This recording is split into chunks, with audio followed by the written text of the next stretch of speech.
This is Pastor Tim coming to you again from Bend and Lomita United Methodist Churches in Central Texas, the rural part of the conference in the United Methodism, where we are small churches, but we got a big heart.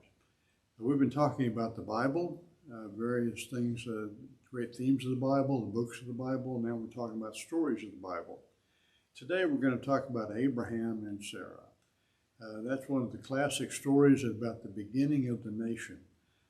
That's when God picked the Jewish people to be God's people. Now, God doesn't do that because they're special. God does it because they're the people that need the most help. They're the ones who are the least likely to succeed on their own. And that's typical of with Abraham and Sarah because they were in their 70s.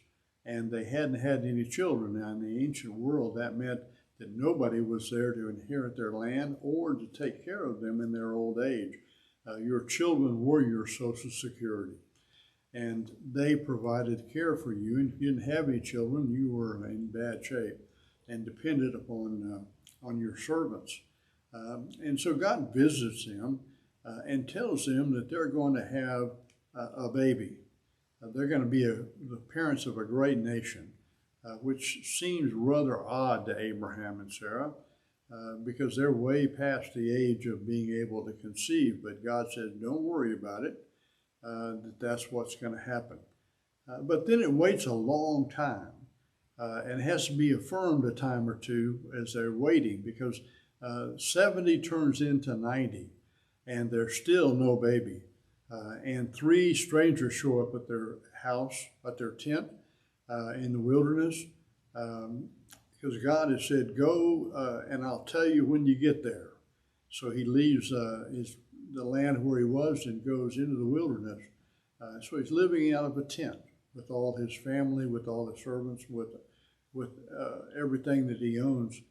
And 3 men come, and we discover that they're angels who are entertained unaware. Hospitality is very important in the ancient world. And so they invite the angels in and said, how about a bite to eat? And then they make hundreds of loaves of bread and all kinds of other food and really overdo it. And the angels reaffirm that they're going to be the promise. It's going to be the great nation. Sarah and Abraham, though, are not so sure as they go on. And Sarah says, well, why don't you have a baby with my maid? There was a time in which having a child with the maid was considered a proxy for the wife, and it was perfectly all right in order to get heirs. And so it turns out there's a rivalry with the servant and with Hagar and with Sarah, and so it's not a very good scene. But then Sarah conceives and has a baby, and is the beginning of a great nation. That will be out of that just one child. It comes the Jewish people. It doesn't look like a lot when Sarah dies because she's only had one child. It doesn't look like abundance, but it ends up being abundance because God fulfills God's promises and God helps the people that are least likely so that they know that God did it. And that from Abraham and Sarah will come the Jewish nation. As well as the Arab nation, for that child that was conceived with the maid ends up being the other inhabitants of the Holy Land, which eventually become Muslims. So they both Christians, the Jewish faith, the Muslim faith, and the Jewish faith all claim Abraham as their father.